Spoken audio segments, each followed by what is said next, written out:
What's going on, guys, and welcome back to another video. So today we are stripping this chassis down. I hope to get through all of it and have this thing completely bare so we can pressure wash it. I would like to get all the things stripped out of the engine bay if possible. We'll see how far I get. It depends on if I run into any seized bolts. Those things can really slow me down. I'm not really sure what to expect, especially on the rear suspension components, because this car looks like it went off-roading and then no one cleaned it, and all that mud has just been caked on there for who knows how long. But we'll get through it. I'm gonna try to bust through as much of it as I can. I know some of this just isn't really that fun to watch, but I will try to keep it as fast-paced as I can and keep it as interesting as I can. Before we jump into that, I'm just gonna do some quick practice welds. I picked up some scrap metal from a local place here in town. I got about 15 pounds of scrap. Cost me 11 bucks, so that's pretty sweet. I got some stainless, I got some regular steel, and I got some aluminum. I'm gonna attempt to do some stainless this morning. I was able to pick up some 308 filler, so we'll see what that's like. And I'm starting to mess with a little bit more of the settings on my welder, so let's see what happens.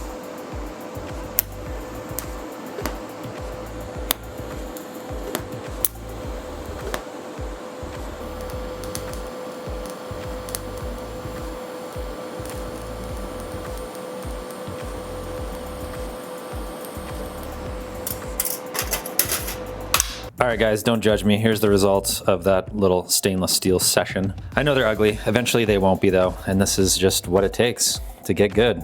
So these are my first ones right here, this one and this middle one. I think probably too much heat and I was moving too slow, and it definitely warped the metal right away. It is pretty thin metal. This is only a 1/16 of an inch thick, so pretty thin. After I did this front side, I flipped it over and I adjusted some things. I actually pushed the tungsten tip in more so that I would get more of the shielding gas onto the workpiece. And I also turned up the gas a little bit, turned down the heat a little bit, and then adjusted my pre-flow. And so these ones started to look a little bit better, a little bit shinier. This one in particular was probably my best one. This one right here on the end. Yeah, still has some darkish spots in it. And obviously my hand isn't very steady. I did this right after drinking a couple cups of coffee this morning, and so I was a bit shaky. This one was decent as well. Starting to kind of figure things out. I was using the 1/16 inch or 1.6 millimeter filler rod, so it's much thinner and makes more flat, kind of like a spindly looking welds. I only chose that just because I was curious, because the other filler on the steel that I used was a 2.4 millimeter. But yeah, it definitely requires more of a steady hand on this steel, that's for dang sure. I have some more cups coming too, and hopefully that makes a difference. They're bigger, and I got a couple that are glass, you can see through the cup. And the wider diameter will help with getting more shielding gas onto the piece, and it'll allow us to have the tungsten tip sticking out more. So hopefully I'll be able to see what I'm doing a little bit better. But yeah, little update on the welding for the day. We're gonna keep going daily. I'll keep sharing my progress as I go. And hopefully we can figure out the pulse settings on the welder so that I don't warp the metal. Obviously the stainless steel tube that we'll need to use for exhaust piping and stuff, it will be pretty thin and it'll be susceptible to warping if I'm not able to figure out how to control the heat with this thing. So I got to keep messing with all the settings and keep tinkering and reading and watching videos, but we'll get it slowly but surely. We'll figure out how to weld and make it look nice.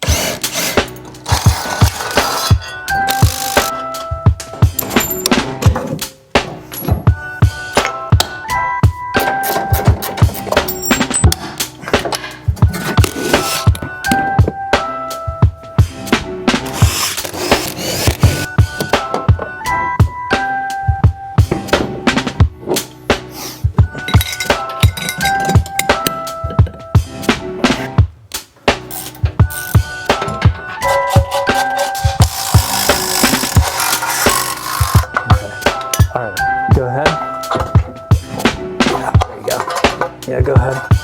Yeah, there you go. Thank you.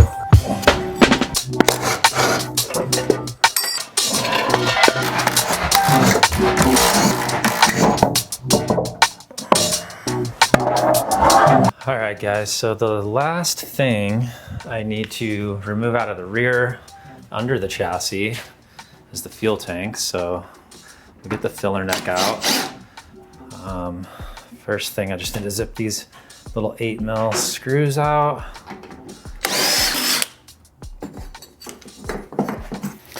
And then these 4 little Phillips screws. When you go to pull this, your little latch control is right there.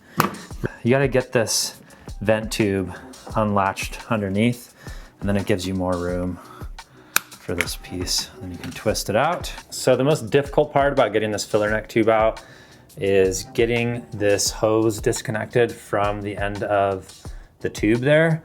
It's just held on by this worm clamp, but these are just really hard to get the seal to break and get it moved out of the way because there's not like a lot of space, and these get kind of rigid over time. So this one's still like fairly flexible, so maybe you won't have as much of an issue getting it off. But yeah, you have to get that off. And then these clamps right here and right here hold these 2 hoses on. You need to unclamp those and pull those off as well. You can take this weird looking like plastic fitting or like guard here off. You kind of unsnap it and it slides out. And then those hoses can slide through that hole in the chassis. And then you can just unbolt the mount right here from the filler neck tube. And it should just like drop out of there, and you should be able to pull these out. The whole thing should come down. There's a little plastic fitting back here that these hoses for the charcoal canister just kind of rest in, but you can just pick them up out of there and move them out of the way, and then you should be able to get this out. That's just the first step really in getting the fuel tank lowered. After that, it's really just the hardware on the top of the straps right there.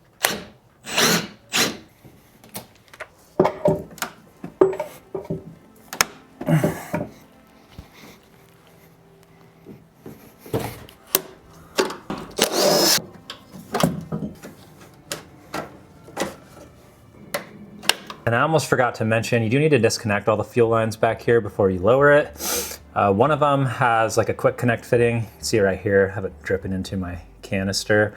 It does have some pressure in it. There's probably a better way to do this so you avoid gas dripping out like this, but this is the way I did it this time, so we're in it now. I didn't expect much to come out because there shouldn't really be much in this tank. The gas light actually turned on when I got this car back home, and so I figured there's like very little gas in this tank. But still, obviously you can see that we have some sort of pressure in the line and it's still dripping. So I'm gonna wait for that to kind of drip out some more, and then we'll move to getting the hardware all unbolted and dropping this thing.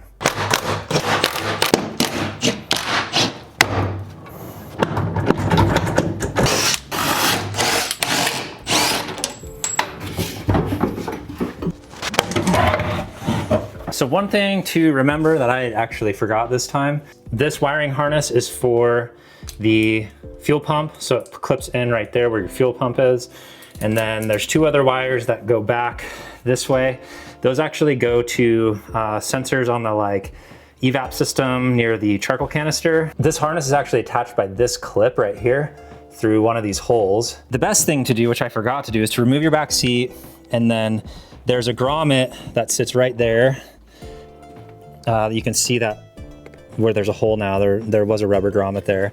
And this clip right here, you can just unclip and push it through that hole. Even when the fuel tank is still installed, I think there's room to push this clip through. Once you push that clip to the hole, there's nothing really left to get hung up on as long as all of your fuel lines were disconnected. So yeah, it's out now. So we can head to the front and keep disassembling. It's always so clean underneath where the gas tank lives because nothing really gets up in there except for some crusty old spiders.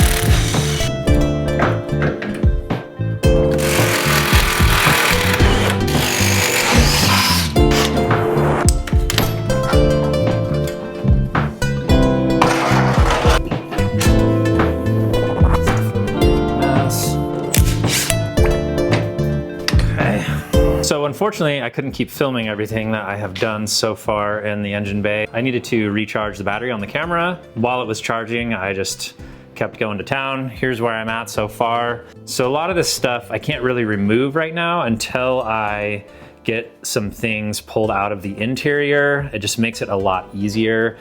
I could do the brake lines and the ABS pump, but I'm still kind of letting a lot of the brake fluid drip out into the pan. But yeah, it looks pretty good in here. I did get a lot of stuff out. Got all the components that I pulled out. Brake master cylinder, clutch master and slave. Obviously you saw me do the AC compressor, fuse box, yeah, random brackets and such. And so I'm feeling pretty good about that. We're pretty much completely stripped down under the chassis. Obviously I just need to remove the shift linkage there. And there's a couple random little things that I need to get to, but again, I need to remove stuff from the interior first. Super happy to have this really filthy, dirty job wrapped up for the most part. I got the rest of everything laid out here. So both subframes there, the front knuckle and spindles, all the axles. One of these axles, man, gave me such a hard time. I spent an entire day getting it unstuck. So you can see right there where it's kind of mushroomed on the end. That was for me smacking it with a sledgehammer. Thankfully, I didn't hit it too much to where I was still able to pull it through the splines in there. But man, it was so freaking stuck. I have never had one that stuck before. It was pretty dang crazy. I hit it with this MAP gas here. It took probably 10 or 15 minutes of just holding the heat on there to get it hot enough. Obviously I'd hit it with some PB Blaster before and let it soak like overnight. And then of course I was forced to use the shot press here in order to actually press the axle out. And then unfortunately because of that, I ended up damaging the like dust shield back here and like the mounts for the brakes and the brake shoe. So that's kind of a bummer. We'll have to replace that. And I accidentally bent this control arm, which is kind of a bummer. I didn't notice. I got kind of hung up when I was using the press and it just bent like so quickly. I barely even had a chance to like react to it. So kind of too bad. I was able to save the rest of the pieces though. I do plan to do a STI drivetrain swap, so I'm not like super concerned about it. But I don't like ruining perfectly usable parts because those could be used for something else in the future if I don't end up using them on this. But it is what it is. So kind of unfortunate, but yeah, man, if you get an axle stuck like that, don't give up. Just keep trying. It will come eventually. Just keep trying stuff. There's lots of info to find on the internet as well. There's lots of discussion about these things getting stuck and the different methods for getting them unstuck. So yeah, don't give up. You'll be able to get it done. I actually was like doubting myself for a lot of it because I was just spending so much time trying to get that damn thing unstuck. But yeah, man, there is so much wear and tear on this car. Both the boots on the ball joints are completely torn. The wheel bearings feel a little crusty on all of the spindles. The gas tank is in good shape. It's just really dirty. And then we got our cute little 5-speed there. It's funny, man, after having a couple of 6-speeds in my life, these just look so small to me. Coilovers are just beat. They just look so trashed to me. I don't know if we'll be reusing this frame. A lot of people leave them off. I've always been of the mindset that it helps with chassis stiffness. And I imagine that that's true because, you know, it's just an extra thing that's like holding everything together. But I have heard that in the Japanese models, they didn't even get these little U-frames. Charcoal canisters over here, that'll be going in the trash. We're definitely doing a delete with that. And then of course, our lovely wagon bumper that I'm super happy to have off of the car now. Well, there it all is, guys. The entire undercarriage of the car just laid out here.